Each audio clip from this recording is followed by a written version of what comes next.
green to go? Makes sense. So hi, I'm Carmen. And Carmen Wickman. I got married last year and I have not worked out what I'm going to do. But I am the brand and marketing team leader at Credit Union SA, and I'm going to be totally honest and say I'm very nervous. Look, so that's a pity. Please be nice to me. I think past Carmen thought this would be fun. Present Carmen is a little bit more nervous. But I will just go through. So it is very nice to meet you all. I've been here a few years now, and that's my emotional manipulation dog. That's my dog, Kenny.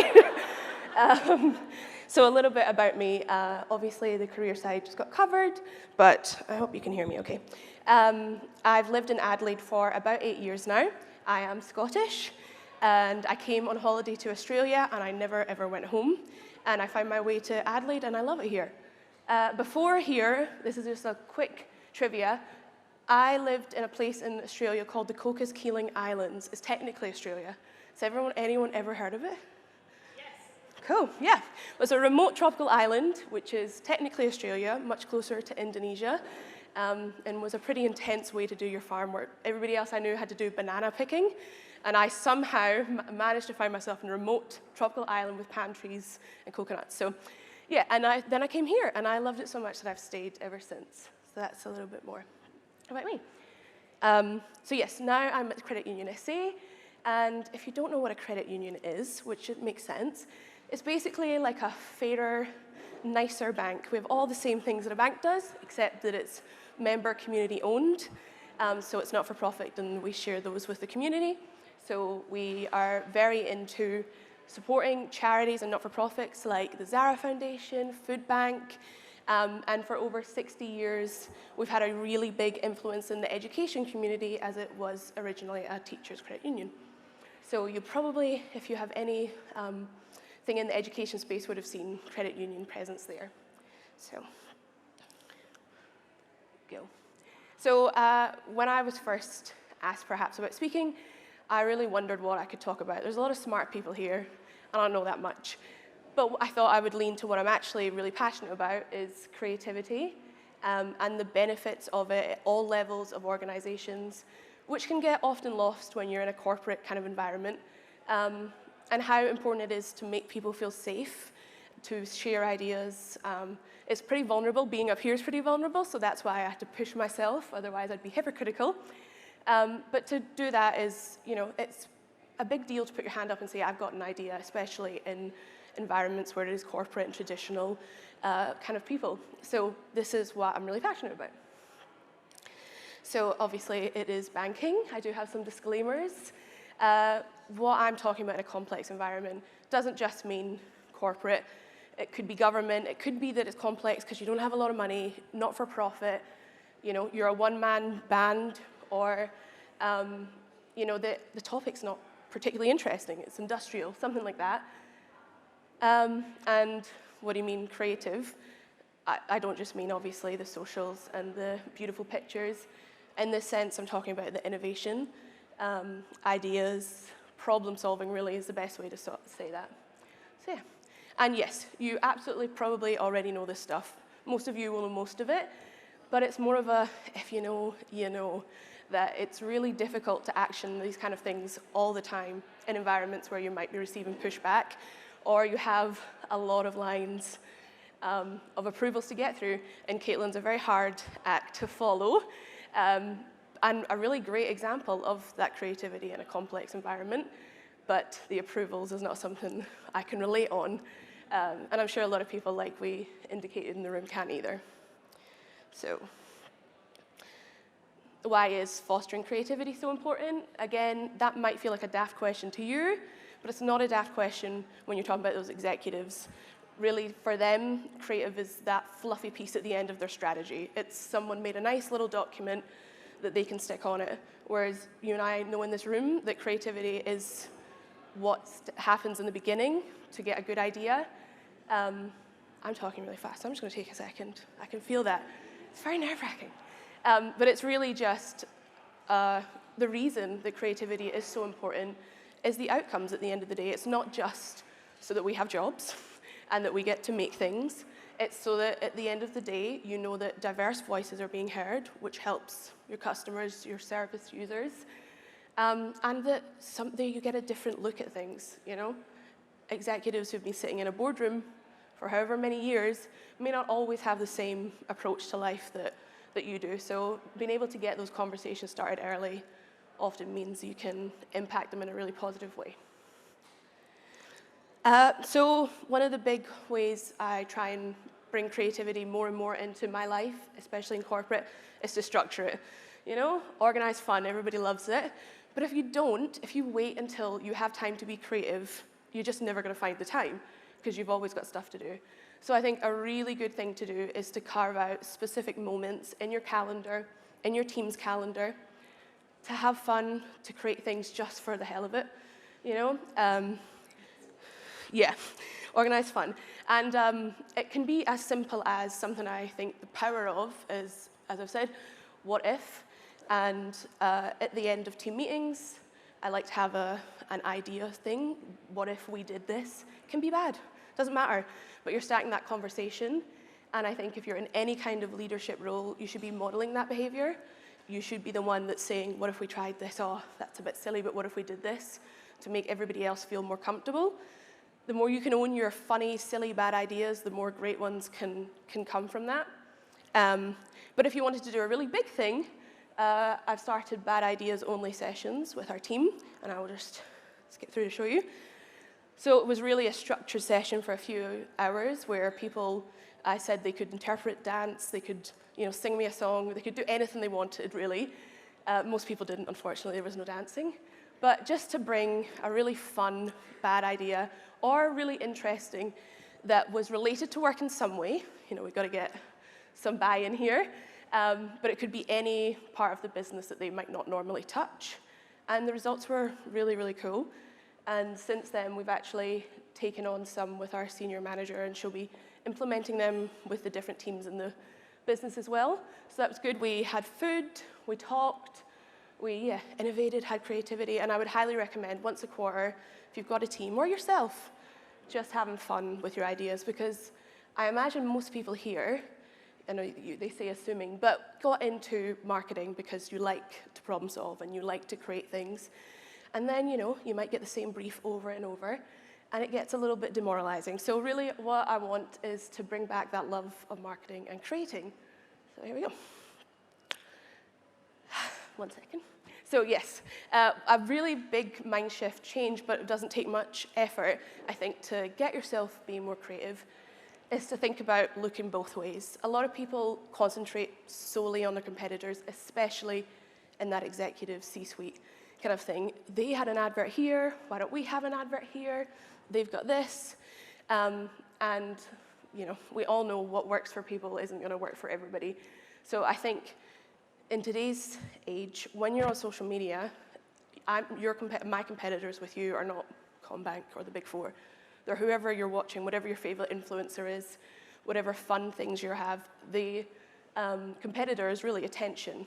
And when you concentrate so heavily on what someone else is doing, you're really missing out on what your audience, or in our case, members, are actually interested in. Did I say anything else? Yeah. So think beyond industries and your direct competitors, and try and create diverse feeds for yourself that you can kind of grow inspiration from everywhere.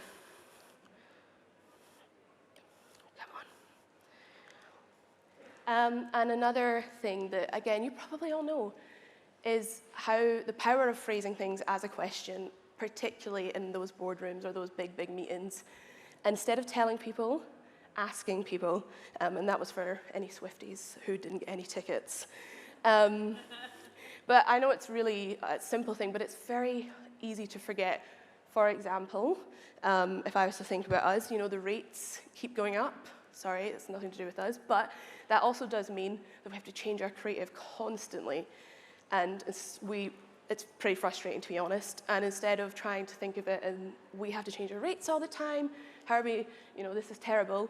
It's in a rising rate environment. How can we do this? Suddenly, that's a problem people can share instead of a frustration, which are allowed, but probably less productive.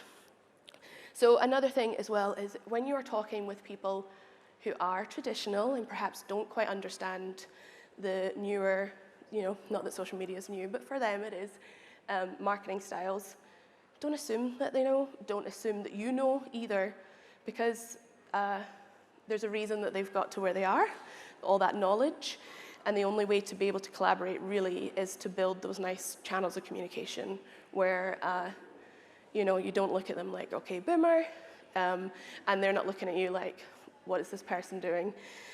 So yeah, I would really recommend just trying one day in a meeting, asking a question instead of telling someone something, and see what happens.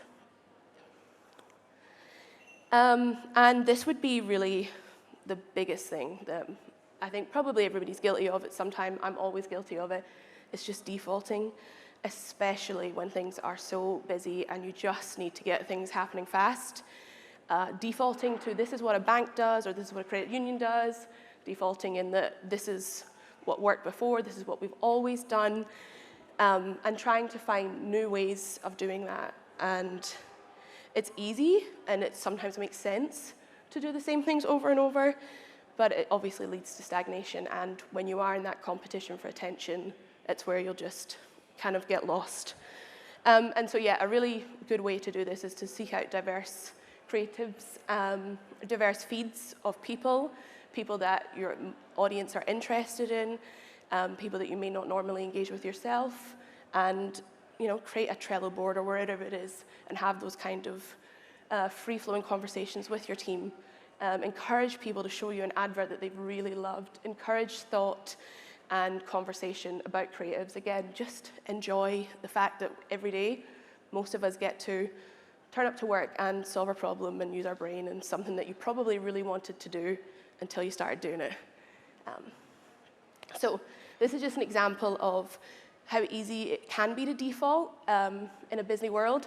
So we did some mobile gaming last year, and the company that we went through pretty much just told us, just grab your TVC, put it on there, no big deal. It's a good place to test. And they showed us a bank, one of the big ones who've got a lot of money, and they'd done just that. And there was nothing wrong with it, but it wasn't particularly interesting either. So for us, for them, that's probably a very small drop in their budget. For us, that's a lot. So we're going to have to take the care to make that really impactful. So just a simple thing we did was we thought about the user. If you're playing a mobile game, you might not have the sound on. So the one that we were shown had no subtitles or anything. It was just a normal TVC. So we thought you might not have your sound on. You might be annoyed that it's interrupting your game too. And if you want to click through, you might be thinking like, this is going to interrupt my game. So we tried to think about those solutions. And you'll see we just indicated sound on, but we also then put through some text over the top just to kind of give it that movement as well. And then on the end screen, which I'll show you as well, on the click button, we just kind of said this will open in a new browser, so it's not going to bother you too much. And I'm going to play it, I think. Do I press play? Right. Oh, nope, that was me.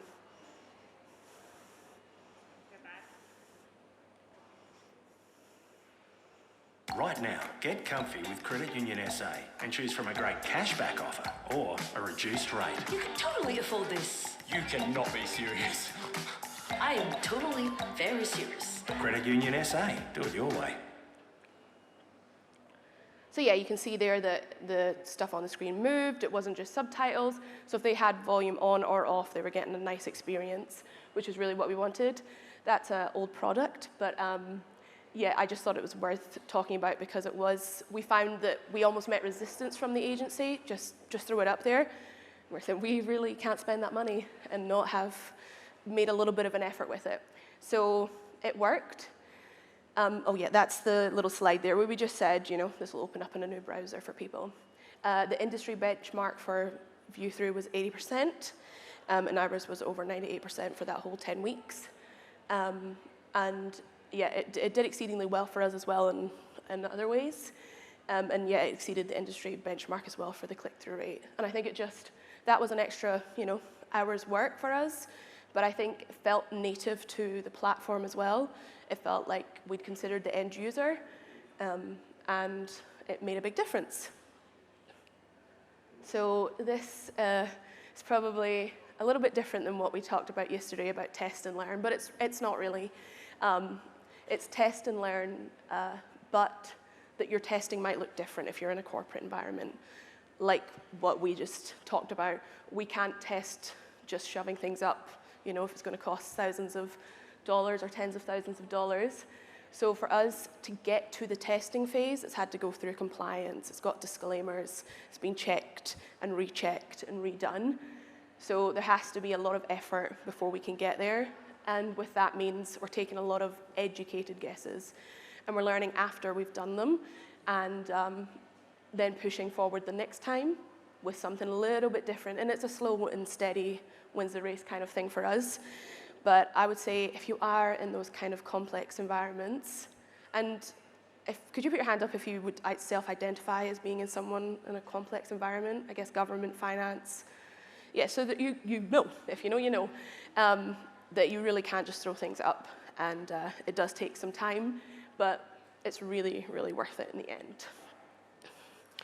And the reason it's worth it is the end is this High School Musical, we're all in this together, a seat in the table, which, you know, unless you're lucky enough to have marketing really, really at that executive level, which a lot of places don't, you might get, like I said, left to the end.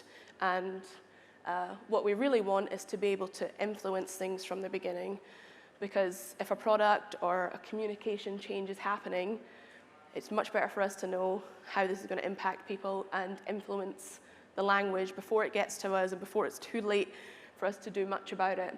So I think the best thing to think about is that creativity and innovation is not just for your designers, it's not just for the marketing team, it really is for everybody. And the only way that you can have those kind of conversations is to build that trust as you go, and listen to people. I've lost where I was saying because I was trying to look up at the meme. Okay, so the big thing I would say with this is to play into the corporate environment. Don't play against it if you are finding resistance. So instead, it might be a little bit extra work, but set up regular meetings with different departments that you work with all the time or don't work with, but are impacting you. And just have a nice chat. What are they working on? What are you working on? What are their challenges? What are your challenges? And then from that, especially if you've got projects related to them, develop some shared goals or, a proposition statement. We want to X because we want to X, something like that, and it's shared and it's yours. And every time you have that meeting, you just go back to it. And it's like a little reinforcer that we are separate teams for the same organization with the same goals in the end of the day. And that, we're all in this together, pretty much. I sped through this because I was obviously, like I said, nervous. But just a quick recap, really, that creativity is essential for every line of your business. From staff retention kind of angle too. If people are heard, they feel appreciated at work, if they can get their ideas out there, they're going to be happier. From a strategy perspective, we all know the influence that being there in the beginning for that will make. And obviously from the outcomes, the better and more creative you can be, the more you can reach your customers, your members, and influence that bottom line, which at the end of the day is very important. And yet, I would say the big thing is to be kind, be open, be curious. If you've ever worked in a corporate environment of any kind or complex, you know that it's not always like that. So I would say that it's a good thing to do is to start those conversations and with curiosity. And sharing ideas is really vulnerable. So create safe spaces or structured spaces that you can encourage people. If you have the ability to influence your team, be the person that says, got this really funny, silly idea, or backs up another person who's felt really nervous to say idea. And yeah, engage other teams for collaboration early. That's it. You made it.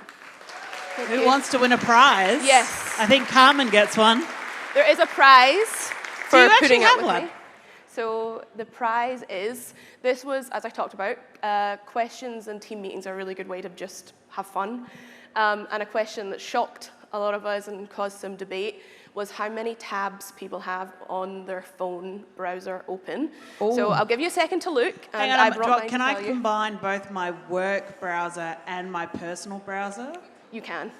Okay. I'm the boss, you can do it. So yeah, if anyone needs to know, if it's not showing you because you have too many, and I'm guilty. Yes, that's me. Where do I On find Chrome, that? you go Edit, select Tabs, select All, and you'll find how many you have. Oh my God. Okay, I should have put the instructions up, but I didn't. Edit, select Tabs, select All, and Oh you will my see. God. Oh my God. Oh, Safari should tell. Okay, now see, I didn't know the Safari one. I thought it told you, but you have done too many.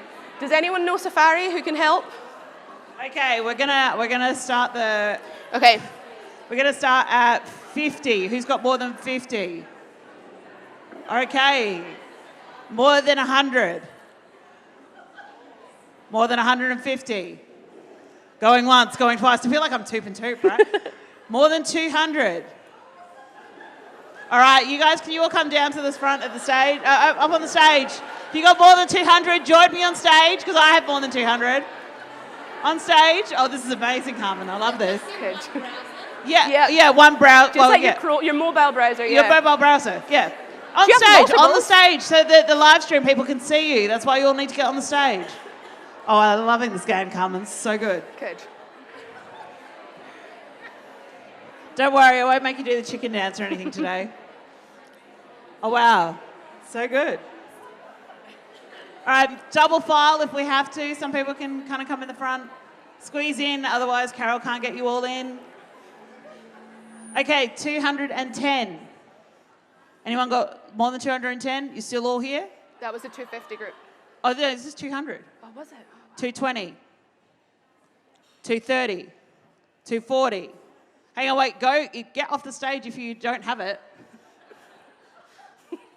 By the ways, love you. 240.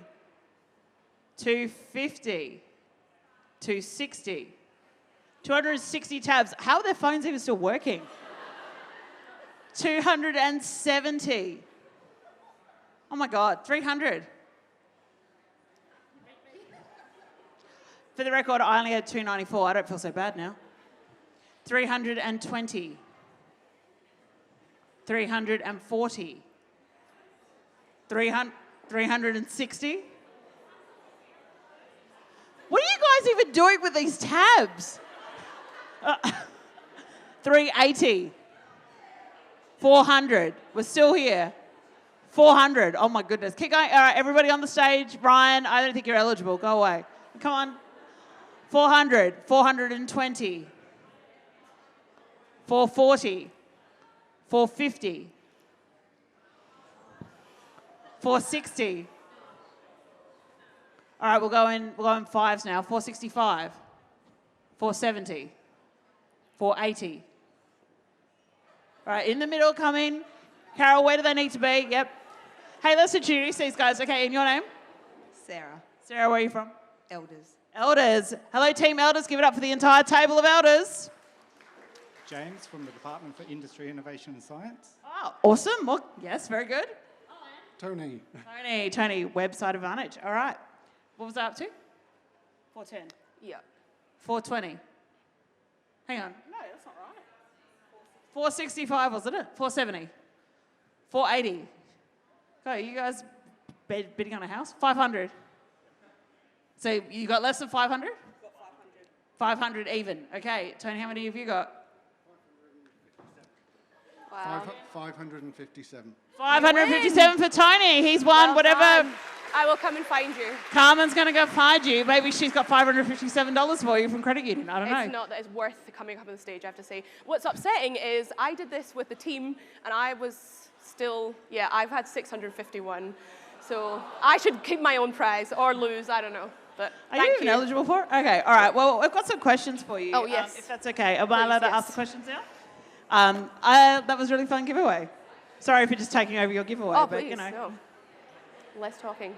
All right, let's calm down, folks. Don't worry, we've got about 50 million prizes to give away at the wrap-up today, so you haven't lost completely yet. From Caitlin Winter, what's been your favourite bad idea? I'm not allowed to say my own. The best bad idea, I think, we're implementing all the best ones, so I'm not sure how much I'm allowed to say, but it's definitely in a members' benefits kind of thing, and it was really integrating how we can integrate digital with loyalty for retention. So basically, if you see something that just flies in terms of success, you know that was the bad idea that Carmen was telling you about. Yeah, whatever it was me. It wasn't. What does your tech stack look like in a complex environment? Is it difficult to introduce new tech or procure new technology solutions? How do you overcome this? This is from Vivian. Yes, Vivian, it is. In terms of marketing, our tech stack is a little bit, standard, and the team. What is it? I want to know the details. If we're doing social scheduling, we use Sked. We obviously use InDesign, Canva, all of the good stuff like that. We're still on MailChimp. Hey, look, MailChimp's not bad. Who else uses MailChimp? Cool. Anyone use HubSpot apart from me? Oh, there are a few of us. We did used to, but we don't anymore. But yeah, from an actual tech perspective, we have an incredible security and IT team, and they are very, very open to, us getting stuff. But yeah, it is a pretty rigorous process of filling out forms and proving that they're not going to get any data. Is any of your team using AI? We're not allowed yet. Okay. I think we have pretty cool tech people who are all over the security concerns. It's member data, it's financial data. It's more important than us using AI at the moment. This one comes from Russell. The finance sector is notoriously governed by legal staff who override marketing teams. Have you managed to win some balance back towards creative marketing? Yes, I imagine that the bigger organisations are very much like that. At Credit Union SA, we're still small, and so we're really lucky. We have a compliance team of only a few people, and they're all incredible. They're in our office, so there is that ability to talk to people. They're obviously very good at their job, and they don't say yes to us all the time, but they are definitely, I would say, some of the cooler compliance legal people that you can meet.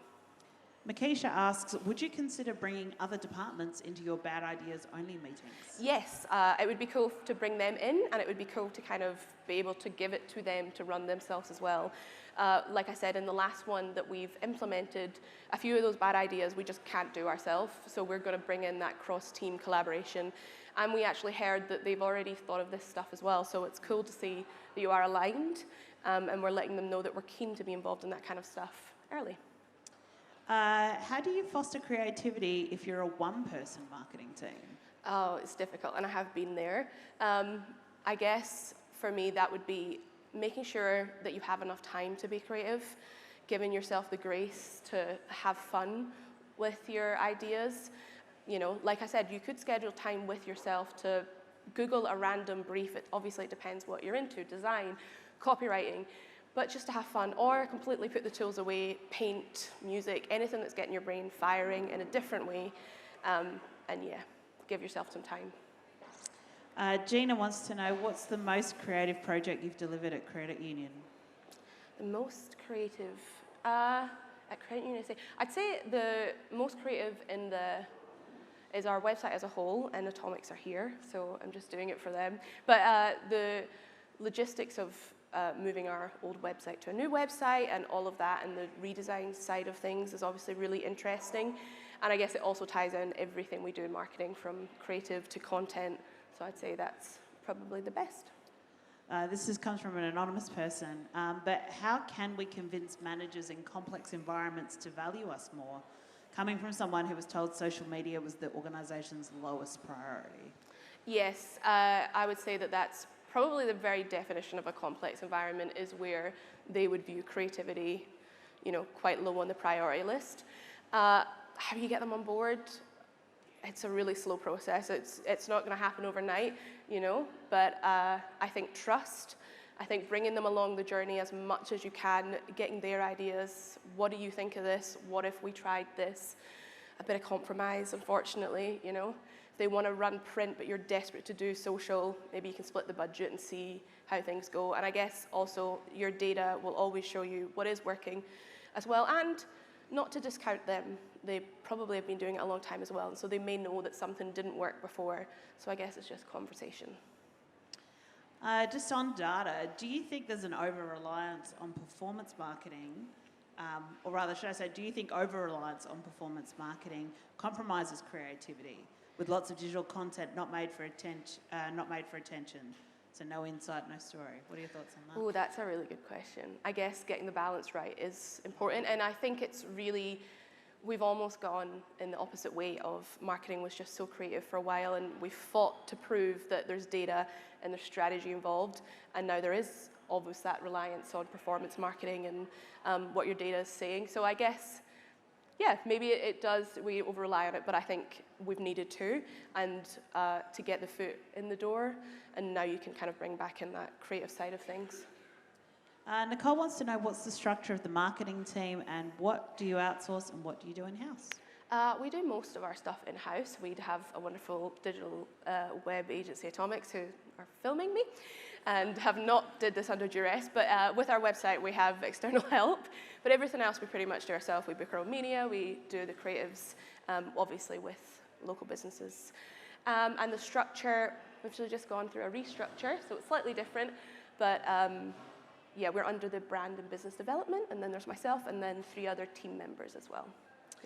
The products you're promoting aren't physical, like you can't touch and feel a home loan.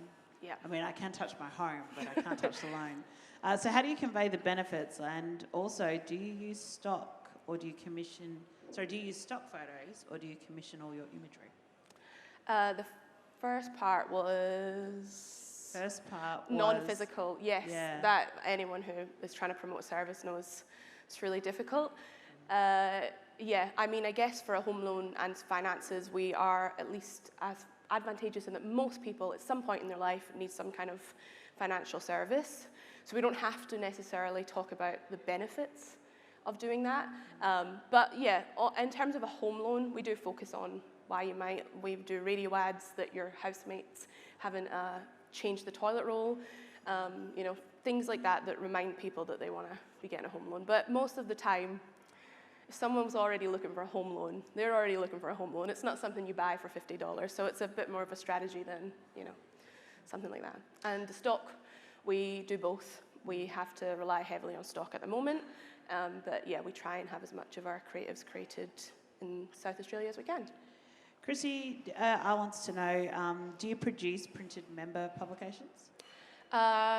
We do digital communications, but we do absolutely have printed member communications because we let members choose, obviously, if they want to be communicated with digitally, and we have an older member base, and so a lot of the communication is printed, and yeah. So how do you then measure engagement with print?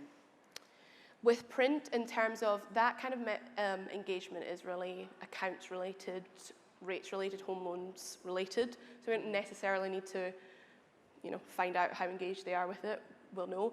But with print, we've been using the good old QR code, and we just try and be as smart as it.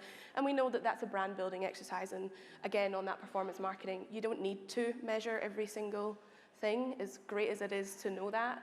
If you're able to just put out a brand awareness campaign, then I think that's good. Do you actually monitor MER? You know how we've been talking about marketing efficiency ratio, and I'm sure you're going to get a barrage of e-com acronyms this afternoon when Mal takes the stage after the break. But do you guys look at marketing efficiency ratio? Not really, no. We're still at the different phase of that kind of thing. Okay. Yes. That's all right. I'm just asking the question. Thank you. Here's a good one. Has the recent Royal Commission into the Big Four shown more consumer confidence in credit unions' products? And has this informed any marketing decisions? It's a good question. I was not with Credit Union SA prior to that, so I don't know whether there's been a shift as a whole, but I think finance and banking generally does have a bit of a distrust. The good thing is, you know, we're kind of the good guys in that space. So we do have that, but yeah, there's always going to be distrust and it's warranted, and I think you have to own that and know that, you know, you communicate in a way that's authentic and transparent, and let people decide to join you on that journey when they're ready. I have one final question for you. As a junior marketer in a one-man team, how would you get involved in strategic business decisions in a small business when the leadership team is closed and tight-knit? That's really difficult, and whoever you are, I'm sorry. But in some ways, you're really set to learn a lot, even if it's how not to do things when you eventually progress, which you will. I would say be open that you want to learn. You may not get to contribute straight away. It'd be great if you could, but try and get your foot in those meetings. Watch, observe, and just build that trust and show that you're willing, and hopefully eventually you'll get your foot in the door or you move on up to something else. Please thank Carmen from Credit Union. Thank you.